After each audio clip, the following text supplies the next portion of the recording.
Good morning. It's another beautiful Saturday morning. You're welcome to ATP Live. Today we're going to be treating a very interesting topic, nutrition and cognitive development in children. The topic is going to be taken by none other than our pediatrician, Dr. Gbemisola Boyede. We want you to stay back, listen, and enjoy it. The program is sponsored by PIC 456. You're welcome to ATP Live. Today we're going to be nutrition and cognitive development.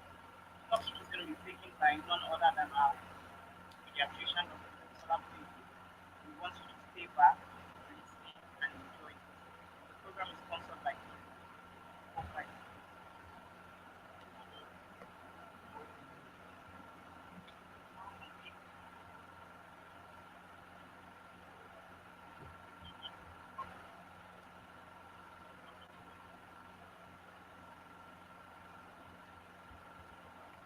So, Dr. Gbemisola Boyede, good morning.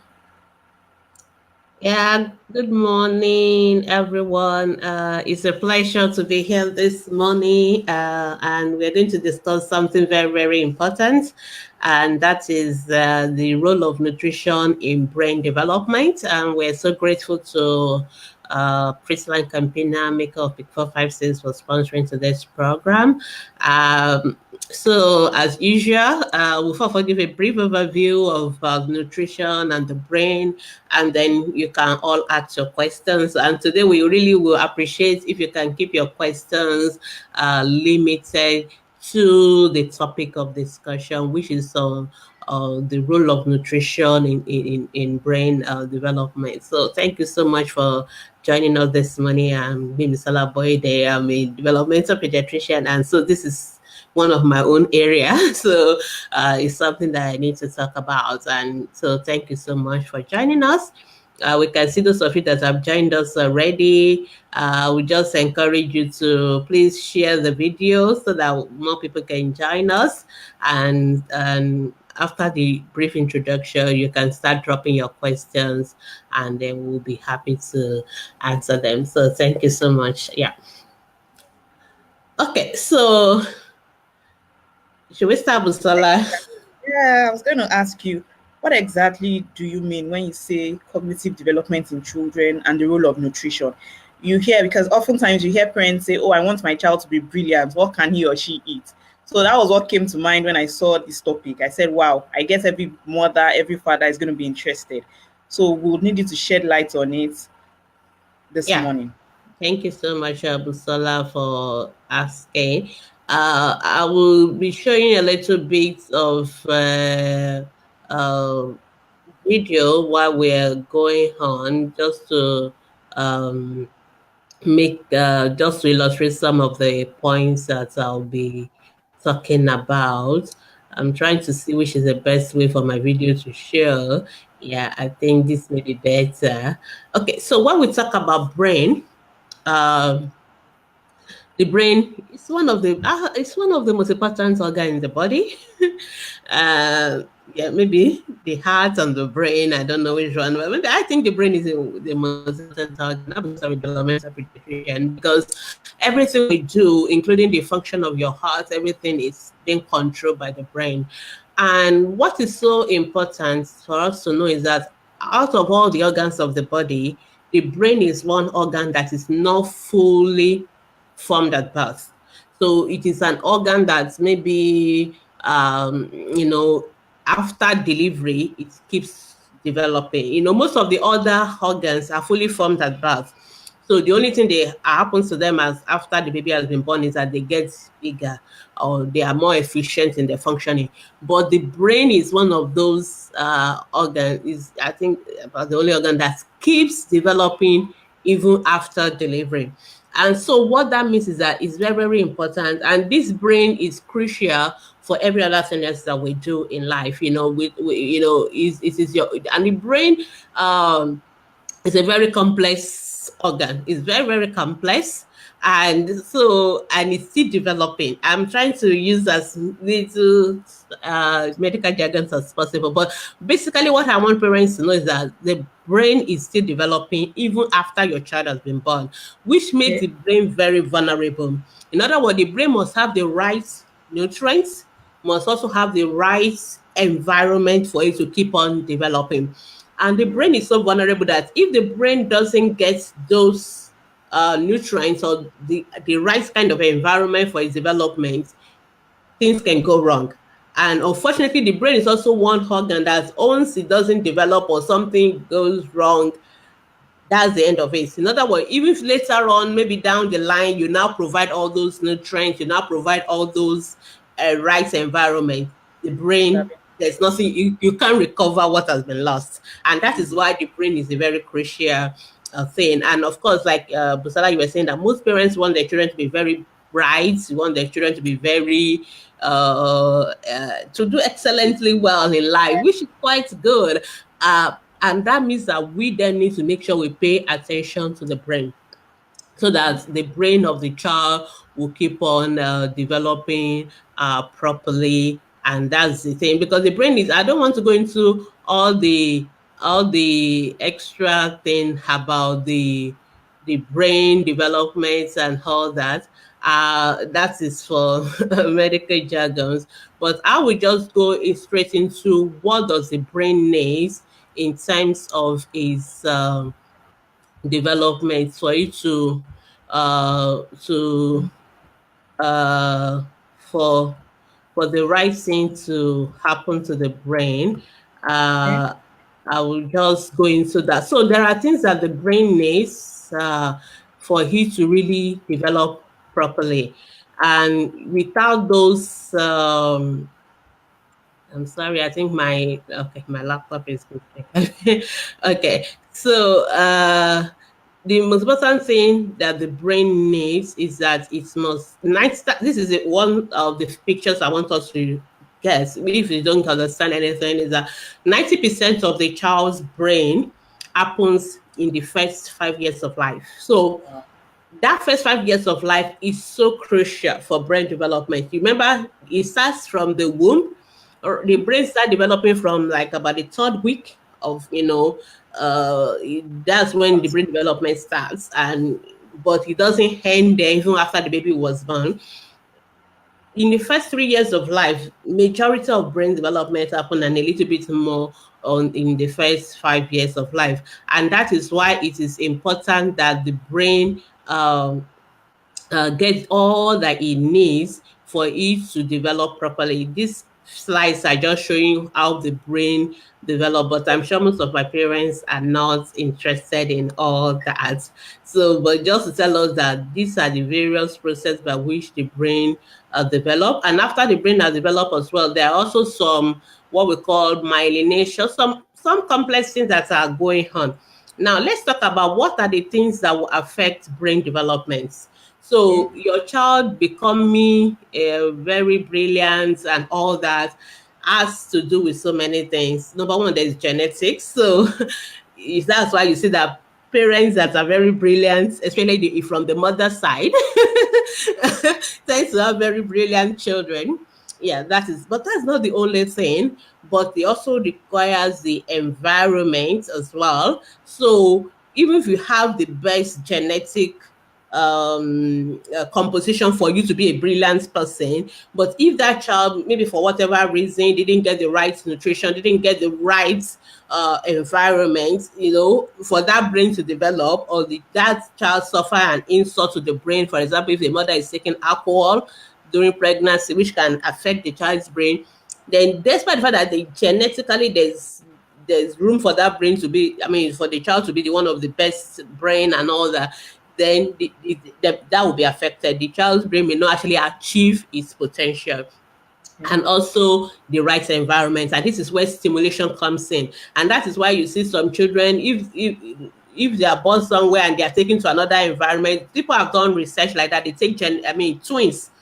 what we call identical twins, which means that their genetics is almost the same thing, and then they can take one to Mushin. Sorry, apologies. Maybe some to a place that is not so resourced, and then maybe they take another one to a place that is well resourced. They find out that despite the fact that these two children have the same genetics and all that, because that's what it means to be an identical twins, they are going to turn out differently. So it means that it has not to do with the genes, it has to do with the environment as well. So the right environment with a lot of stimulation and all that is good, whereas the wrong environment, the children will not develop their potential. So these are the very important things when it comes to brain development. So one of those things that affect the brain, apart from the genetics, the environment part is where nutrition comes in, which is what we are talking about today. So I hope I've been able to bring it down, because I don't want to go into. So we are going to talk about one of those environmental influences on the brain, and the environmental influences on the brain, and that is nutrition. Yeah, and this nutrition is from the womb to when the baby is born. And if you remember the other slide I showed, that the 90% of the brain, for some people say 95% of brain development occurs in the first 5 years of life. That means that nutrition that supports the brain development must be available in the first 5 years of life. Okay, I hope that is making sense.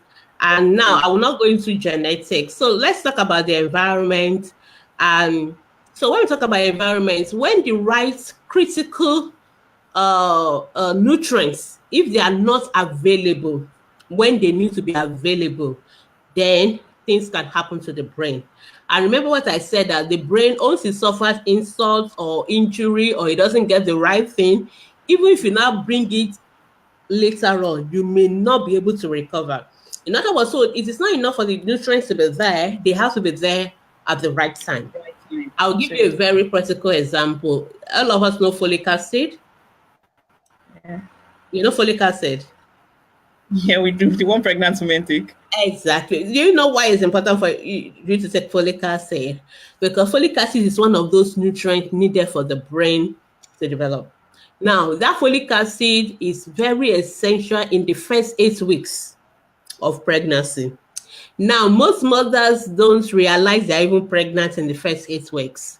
And then, so when they now realize they're pregnant, maybe at 3rd month, they start taking folic acid. But you see, if the folic acid was not available in the first 8 weeks, essential development of the brain could have been affected. Have you seen babies that are born with what we call spinal bifida, that they have something swelling at their back and all that?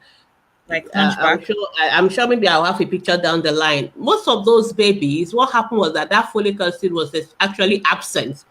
The brain is being formed in the 3rd week of life, and by the 8th weeks, most of it has been formed. So what normally happens is just continued, growth, division, synapses, myelination, and all those processes going on. So what means is that even if you take folic acid and you start taking maybe 10 or 4 tablets a day, but if you didn't take it in the first 8 weeks, the brain has been affected permanently already. Yeah, and that is why it's important that it's not enough for us to have these nutrients. These nutrients must be taken at the right time. They must be taken at the right time. That is how crucial it is. So that's just one of those examples that it's not enough to have the critical nutrients. They must also be taken. And that's why we say that women of childbearing age, is not when you are pregnant that you should start taking your folic acid.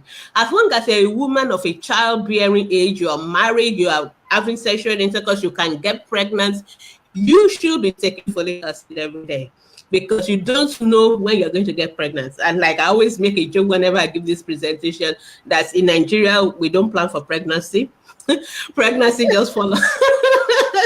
Pregnancy just falls on women. As long as you are married or you are having regular intercourse, then you are going to get pregnant, and you are not taking contraceptives. So you can get pregnant anytime. So it's not like in other places, before people get pregnant, they will go and see the doctor, they'll do what we call natal counseling, they prepare themselves, they start eating the right amount of food, they start taking their folic acid, then the pregnancy happens. Because in Nigeria, the pregnancy just happens. So what that means is that we really need to start taking our folic acid properly.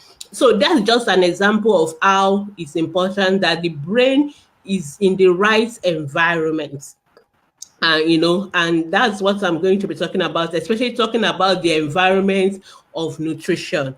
And we're going to be talking about what are these important nutrients that are very, very, very important for the brain to develop. Because if the brain doesn't have these nutrients, it's going to be affected. So we talk, and like I was telling you, that this thing starts from pregnancy. And so mothers think though is when my baby is born that I need to start giving the right food. You as the mother, you also need to start taking the food because the brain starts developing right from the womb, from the third week.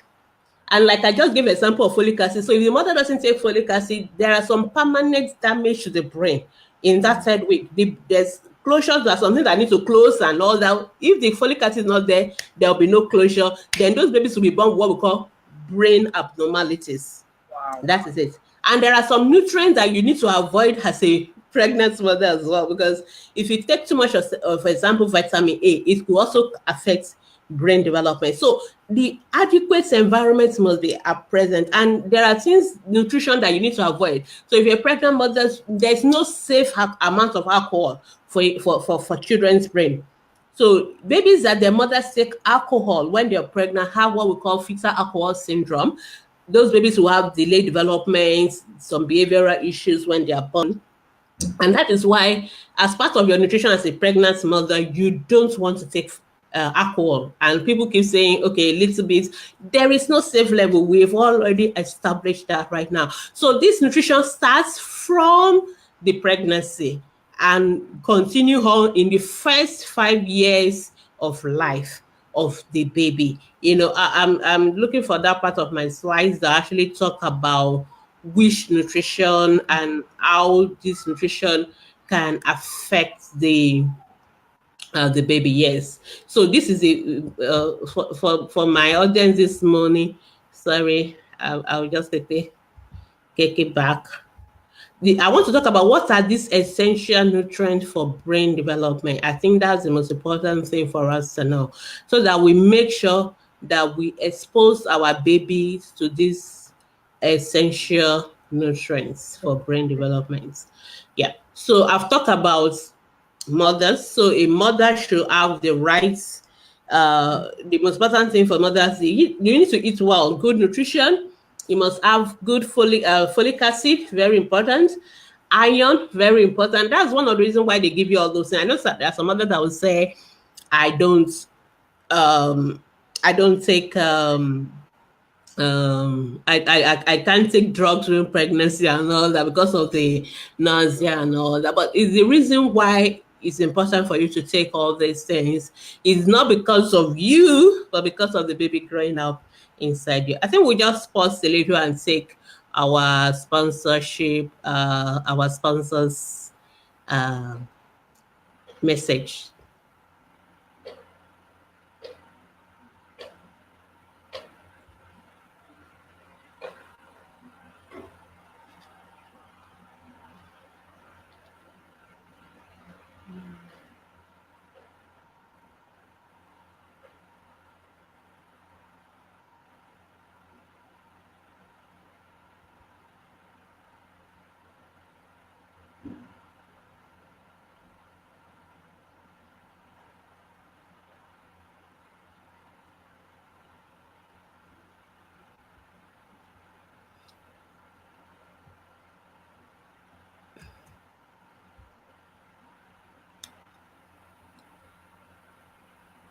Okay, so we're going to continue now. And just to, as I rightly said earlier, so that these are the important things. So a pregnant mother needs to make sure that she also takes uh, the right nutrition. Very important. But after the baby is born, what are now this essential. The good thing about nature is that all the essential nutrients that a baby needs for their brain development, including what we call, there are some fatty acid. It's really what we call the essential fatty acid. They are already present in breast milk. And again, this is one of the reasons why it's important that babies are exclusively breastfed. So we kept on emphasizing this, that babies need to be exclusively breastfed, and it's one of the reasons because the essential fatty acid and all those things that are very, very important, the right nutrients, all those nutrients, micronutrients, and all that, they are all in breast milk. So for the first 6 months, you don't need to stress yourself about making sure your baby about what nutrition will support the brain is already in breast milk. And exclusive breastfed babies have been found to have IQ that is higher than those of babies that are not exclusive breastfed. And this is one of the reasons, because all the essential nutrient that supplies the brain's development, they are in breast milk. And now mothers kept asking me, okay, what of the babies that maybe the mom is late and she couldn't, for one reason or the other, we couldn't get breast milk. Now you think, of course, we all understand that in that situation, there are alternatives that you can use, what we call surrogate mothers to breastfeed babies. Like other mothers can give you wet nursing, they can provide your breast milk, but some people said they don't like that and all that. So you can use formula. But when you're using the formula, make sure this formula has those essential nutrients for brain development. And one of it is what we call DHA. DHA is a kind of a fatty acid. I don't want to go into the technical jargons, but it's very, very essential. Why are they called essential fatty acids? That the body does not make them. So what your body doesn't make, you have to take it in by yourself. That's the essence why we call them essential fatty acids. And DHA is very, very important because majority of the brain is actually made up of these fats. The brain is mostly fats, and all the what we call the myelin, the thing that cushions the brain, the connection and all that, most of them are from fats. So the brain needs a lot of this essential fatty acid. And so if you don't take food that are rich in this essential fatty acid, then it may affect that child's brain development. And remember, the brain is developing in the 90% of it is taking place in the first 3 years of life.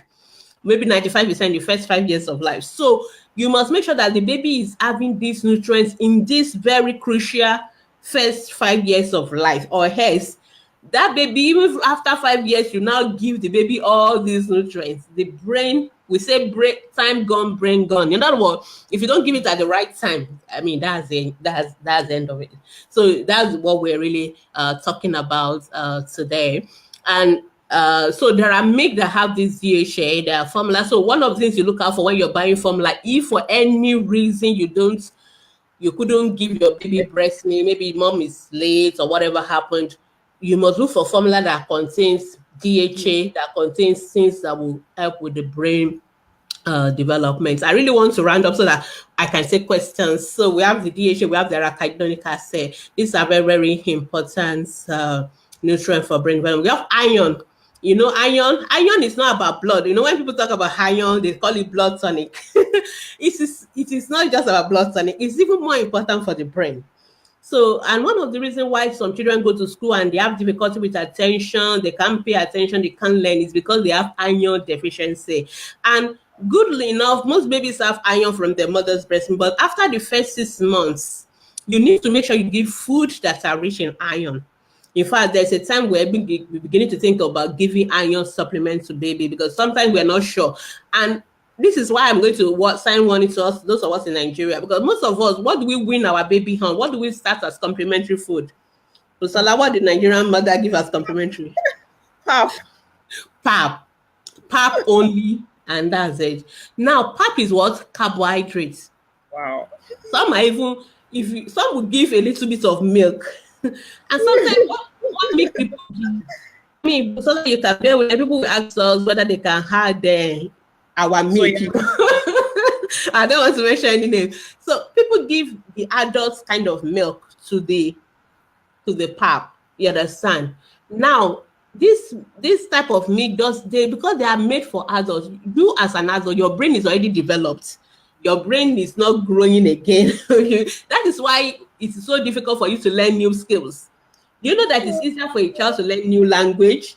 Children can learn 3 languages at the same time, whereas you want to learn a new language, you struggle. You want to learn a new skill, you struggle. It's not as if you can't do it because your brain still has a little bit of wiring that can accommodate that, but it's easier for children because their brain is so plastic. This is what we call plasticity of the brain. Is developing, is changing, so you can have so many things, you can quickly adjust to so many things. And that is why it's so important that you give these babies this right nutrient for the brain. So after 6 months, please keep on breastfeeding so that the little things that are still in breast milk the baby is getting it, but it's not going to be enough. And that is why complementary feed, you must make sure you give the right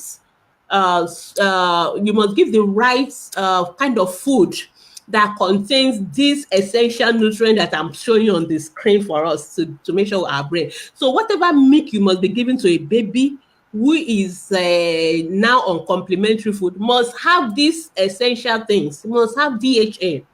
Okay, and that is why people will say, can't I just give any milk? Can't I just go and buy sachets, this sachet one that they sell? It's because most of them don't contain DHA, they don't contain iron.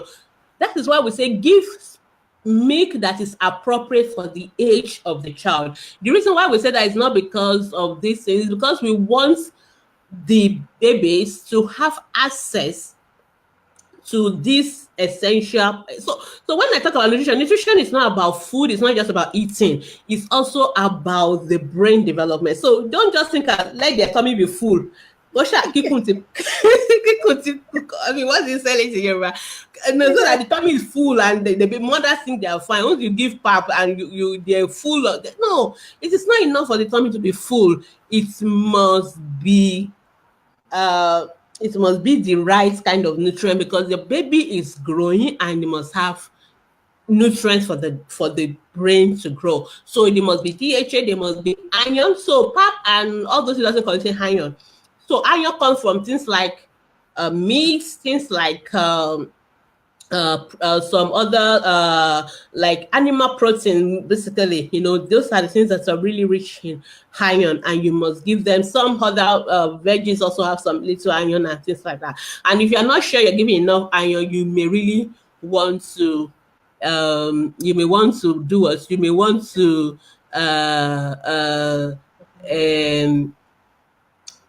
give iron supplements like the normal, what we call blood tonic. But it's not just about blood tonic. It also has what's it called? It also has role to play in terms of brain development. The another one is iodine, and that's why, luckily for us, in Nigeria now, all our salts are iodized. So make sure that you use iodized salt when you're cooking for your baby. We are not saying you should these things are not needed in plenty.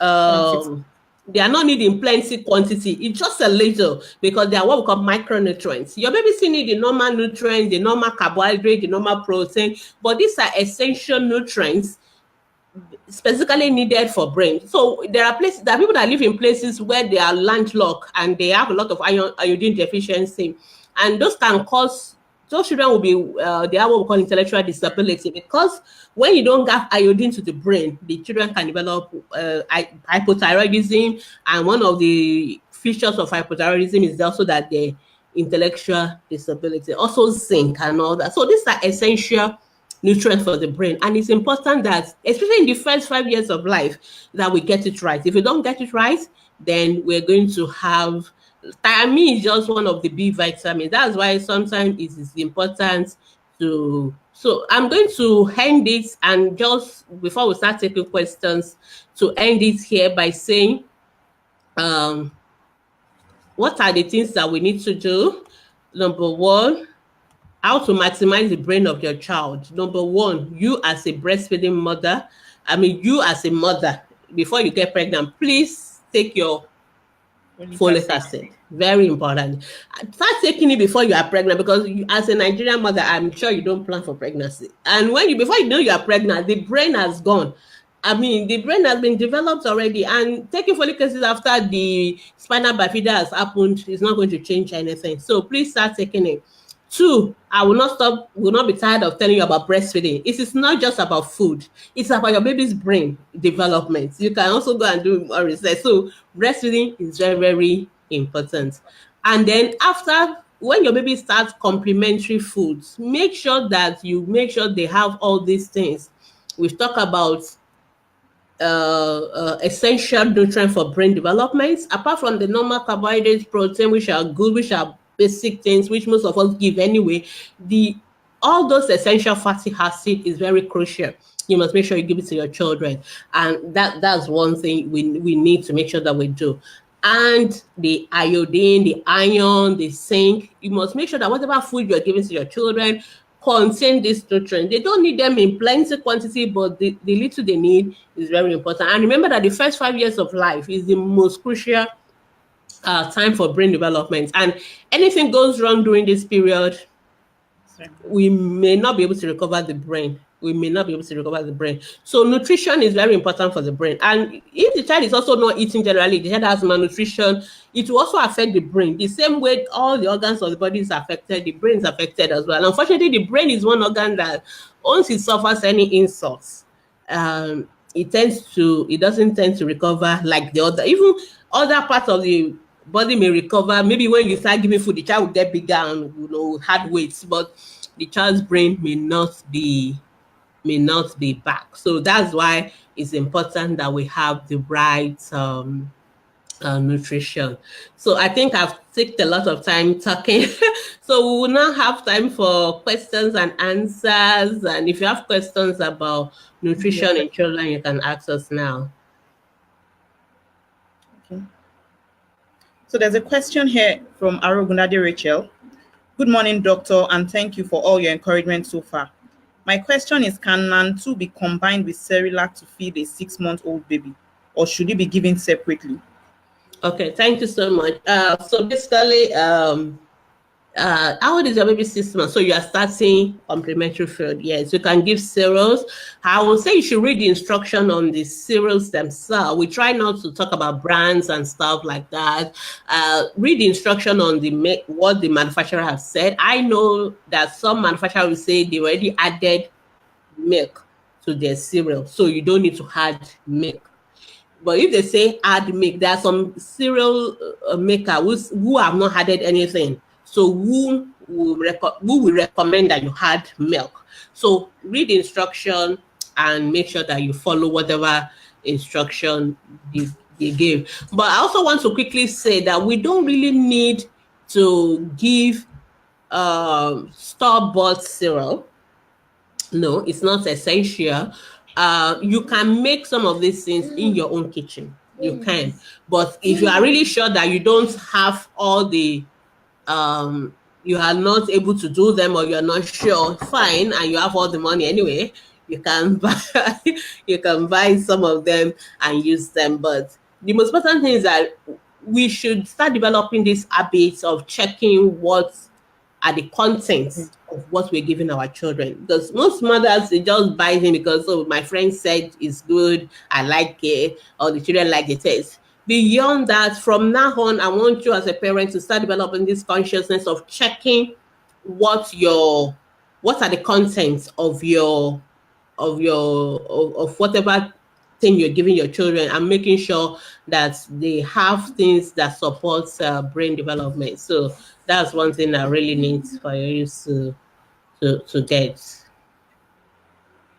Okay, so there's time for questions. Just ask your question. For our moderators, for those on the for those in the watch party, if you can help us with bringing the questions to the live broadcast, we'll really appreciate that. Thank you so much. Yeah, okay, same live, we have more questions. Yeah. Okay. There's one from Christiana Iko. What are the types of food that has all these things you have listed? Yes, okay, thank you so much. That's a very, very important question. Because I like I said, want you to go natural. Now, when you talk about DHA, DHA is rich fish oil. Generally, DHA is essential fatty acid. Fish oil is very rich in DHA, so it's a very good source of DHA. Another good source of DHA is that some milk are already fortified with DHA, which you can also use as a good source. But generally, seafood like crayfish, fish, and which other one do you get from the sea? Most of them are very rich in these essential fatty acids. I know they are more expensive, yes, but you also have to think about the brain of the child.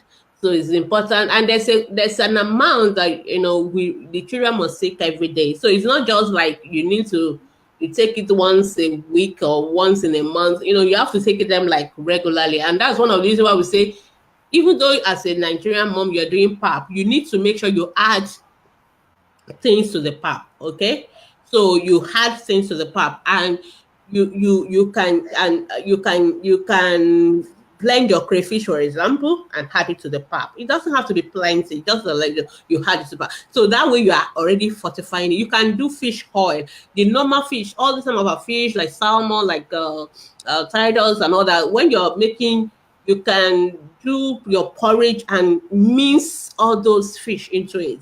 If you do meat, if you boil your chicken, another you mince them into it, they have good source of iron. So if you do our Nutrition 102 course on our Facebook group, we have more practical details of how to do complementary feeding, and this information already part of. So when we are giving food, it's not just for the children's stomach to be full. We have to be conscious that we're giving them things that will help their brain development, or else the children will be big, but they will not be able to chew anything. So that's what we're really talking about. Okay, so we have lots of thank you. Yeah, thank you for watching.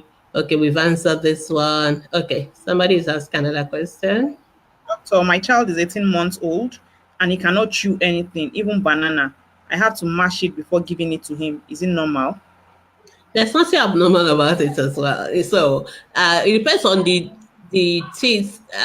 Some children, they don't have teeth start developing around 6 months. So by 2 years, most children should have all their initial set of what we call Milk. milk teeth. But some children, for one reason or another, they are just slower, and sometimes some children just doesn't like chewing. So it's okay for you to match it, and encourage the child to chew as well. You may have to encourage the child, give some other things just for the child to chew on and all that. So, but there's nothing wrong with you matching it for now. You can even blend it and make it into like a smoothie. You can blend it into the pap or something. Just be creative. The most important thing is that the child is getting the right fruit. So fruits and veggies are also very important for brain development, because they tend to contain most of those micronutrients that we've talked about. Yeah. There's a question here from Ogo Okolo. Please, doctor, can you give homemade pap in place of cereals? Of course, I mean, that's what we've been talking about. Really, you don't really need to give, you don't need to buy anything in the store. Really, you don't need to buy anything in the store. You can, and believe me, we encourage you to do it in your kitchen. In fact, it's better, it's less processed and all that. So just that these days, some mothers are just like, oh, we're too busy, blah, blah, blah, and all that. So fine. But it's better to do your own thing. But make sure when you do your own thing, you don't just do only pap or whatever. You must add other things. So the pap is just carbohydrates. There must be protein. There must be things that are rich in iron, things that will supply the DHA, things that will supply also the fruits and veggies, all the vitamins and all that. So it's important that you get it properly. So that's what we're saying. Okay. Somebody is asking, Siogo. Okay, same person, Ogo Okolo. And also, can you give Milo and milk to a 6-month-old day? Just Um, finish. They just finished exclusive breastfeeding. Can you give 6-month-old babies milk Okay. and Milo? Okay. So the only beverage that you should,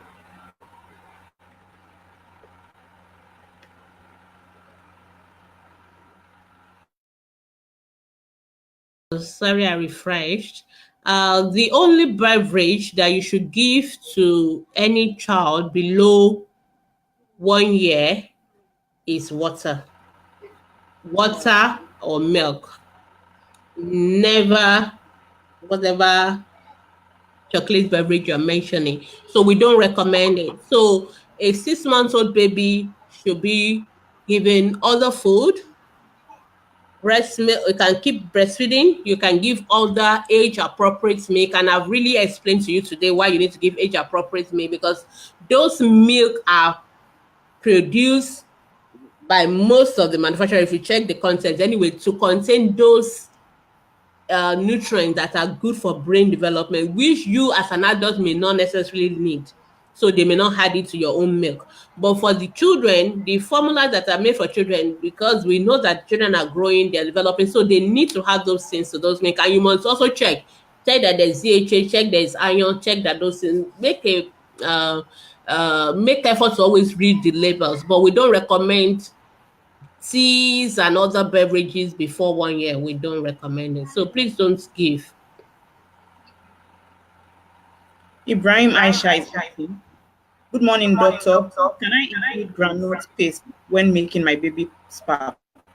Yes, why not? You can give granule. Granule is a good source of fats, which is good for children as well. So you can give it as well. So there's nothing wrong with that. You can always give those kind of things to your children. So we recommend that. So it's perfectly okay to give it. Yeah. Thank you, Ogo. We're saying thank you for joining us. We appreciate you being here as well. Okay, let's go on.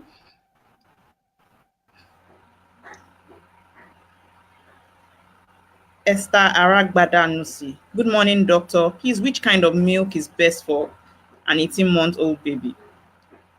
Okay, so like we said, we encourage you to keep breastfeeding until 2 years.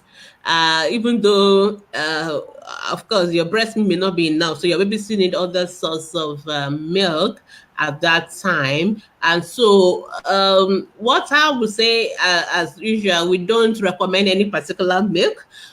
But what you need to do is to check which milk contains some of these nutrients that my baby is still needing for his brain development. So I would recommend you use those kind of formula that are meant for the age of your child and that contains things that are good for brain development, things like DHA, things like iron, things like iodine, the regular folic acid, vitamins. These are things that are good for your baby's brain. So it is your choice what you use, but make sure you use the one that will benefit your baby maximally. All right, so let's move on. There's a question from Okoyemi Bamdele Ajay. Please, what kind of nutrients would you advise to give a child of 6 years whose words are not clear when talking and not really doing well academically? Okay, now this is a little bit tricky, Okpeyemi, because number one, we need to know what is the problem with the child. Why is the child having these intellectual difficulties or learning disabilities? Um, so it is not everything that nutrition is going to cure. In other words, for example, let me give a practical example. If, for example, if a child, when the child was born, suffered what we call asphyxia, the baby didn't breathe on time, and that has caused a damage in the brain, and that is why this child is now having this problem. Giving a child DHA or giving a child all those food is not going to change anything. It is still good to give the child all those food that are rich in iron, rich in DHA, good nutrition generally. But I'm saying that so that the brain that is the child have will not suffer more injuries or damages. But that does not mean it is going to reverse what has happened before. So I really need to be clear, because sometimes I know some people preach a lot of nutrition healing and they think once you eat the right food, everything will be all right. Unfortunately, the brain is one organ that sometimes everything will not be all right, even after you are now giving the right thing. So, but in your own case, I'm not so sure what is the cause of this child problem. So just give the regular things we recommended: good nutrition, balanced nutrition, good, rich in iron, rich in all those things. But be careful that you don't expect that that is going to reverse this child challenges. What will reverse the child challenges, or what will help the child, is the therapies. So the child may need speech therapy, the child may need special education support and things like that. But I really want to be very clear that nutrition may not reverse that the what challenges the child is facing now. Okay, our time is almost up. We need to rush. I think we should take this very quickly. There's a Yeah, question from Kigomotso. And what type? I think she meant what type. What yeah. type of milk can I give him because I want to stop breastfeeding? I think I've answered that several times. So basically, go for age appropriate milk that have all those essential nutrients I've mentioned earlier. Yeah. Ubani, my daughter doesn't really like eating full meal, but enjoys eating small bits. How old is your daughter, Ubani? You didn't really tell us her age, so I don't know whether that is age appropriate or not. But I don't mind as long as she's eating the food, even though she's eating them in tiny bits. But she will eventually. I don't know understand. Maybe you need to ask the question again. It's not really clear. And please include the age of your child as well, so that we can really be more specific and direct in our answer. Yeah. Well, this question is incomplete, but we can pick one or two things. Can raw egg be included in? Maybe it's in the pap, maybe when you're making pap or something like that. Yeah, when you say raw egg, when you are making it, at the you mix it with the egg, but you have to cook it. So you can't give raw egg to a child without cooking, because that can lead to what we call salmonellosis and some other I mean, it's not right to give raw egg to children. But you can put egg as one of the, you can boil the egg separately and let the child eat it. Don't always make everything to like process into liquid. You let the child start also learning to eat it. Give them as finger food. They can just take the egg in their hand and start eating it. Don't put them under pressure. I think some parents, this is not the, today is about nutrition and brain, so I don't want to go into other aspects of nutrition and all we do that. But maybe another time we'll come back. I think we still have something like that on toddler eating another. Maybe we'll come to that later. Yeah. Okay. Thank you. Okay. Yes. Okay. Yeah, I think Bola is she has completed the question. Can raw egg be included in the pap? Yes, but make sure It's well you cooked. you cook it after putting the raw egg. Don't give raw egg to already cook pap. You understand? So the child doesn't take the egg raw. No, we don't encourage that. Yeah. Okay, maybe we should take this last one and then we're out of here. Yeah. Joy Isoye is asking, should the mother continue to take folic acid even when the child stops breastfeeding? Or should the Yes. children of 7, 5, and 1 be placed on folic acid too? Yeah, the mother should keep taking folic acid as long as she's still likely going to get pregnant. So when you are still childbearing age, 18 to 35 years is what we define as childbearing age. But sometimes these days people are getting married late. So you see mothers 40 plus. But really we say 18 to 35. So you should keep taking folic acid. And children can also take folic acid. But if you give your children good fruits and vegetables, they will get their folic acid from those vegetables. But if you are not sure that you are giving enough vegetables, then you can give your you can give folic acid as supplement, no problem at all. Okay, let me just rush through those we have received before we came. Additional is asking, can we give toddler cod liver oil once in a while? Yeah, mothers ask me these questions a lot, and I always tell them, because when they make cod liver oil, they thought about the one they bought in the stores. Fine, if you want to do that, there's nothing wrong, but make sure you don't do excess. But I would rather you give food from seafoods that we mentioned, fish, things like that. That is where they get the cod liver oil. There's nothing specific. There's nothing new. I mean, they just extract it and put it in a bottle for you. You may as well just get it directly from the real source of it. So that's what I recommend. Okay, Philip is asking about a child who is not yet walking, though we're talking about nutrition. At 13 months, I'm not worried. But if the child is not working at 18 months, please see your doctor. Yeah, okay. Yeah. Cosmo is saying, okay, it's 1 year old child and is losing weight and what amount of food. A child who is losing weight really needs to be seen by a pediatrician because we need to know why the child, of course, you've alluded to it, I mean, because of the nutrition, the child is not eating enough food, but then we really need to see you. We need to see you, tell you how to give the food, the quantity to give. We need to monitor the way. So it's not something we can sort on a live broadcast. I will encourage you to take that child to the hospital, see a pediatrician, and they will walk you around that. Okay. Yes, I've answered this already. No. Yeah, can't swallow without water. I don't understand why you can't swallow without water. It mean that when you put the food in the mouth, you also have to put water immediately.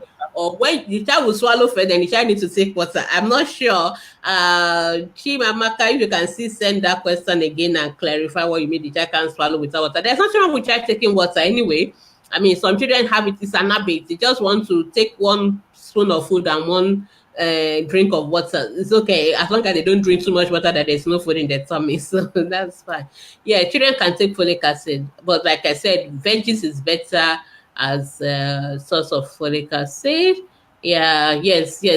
Shim, you can keep I think folic acid is what everybody is taking away from my broadcast this morning.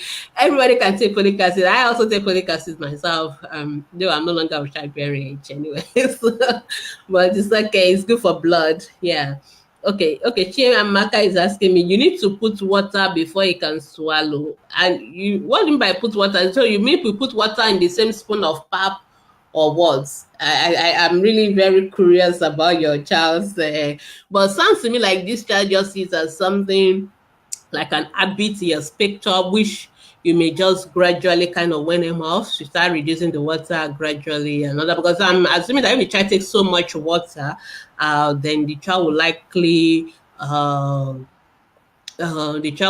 not maybe take enough food. All right, so that's our program for this morning. If you still have questions, I know you still have questions, but we have to go now. Go to our Facebook group and you can drop your questions there. Please don't put it under this video because we will not be able to come to it once we are offline. But put it on the Facebook group and then we'll be able to our moderators, our professionals, they're always there and they'll be able to answer. Okay. We have to go now. Thank you very much for staying tuned. We hope you learned one or two things. See you next week, same time on ATP Live. In the interim, if you want to sponsor our program, we're open to sponsorship, we're open to advert bookings. Please contact us via our email address and we'll put you through on what to do. Thank you. See you next week. Bye. All right. So thank you so much. Let's just say our final word. Okay, so thank you so much also for joining us. Like Busola said, we are very looking forward to you joining us. And if you want to sponsor us, you can send us an email at askthepediatricians@gmail.com. We also have phone numbers. If you come on our group, you will see all those details. I'm sure we don't have it right now. Thank you so much. And that's been for today. Bye. Bye. Bye.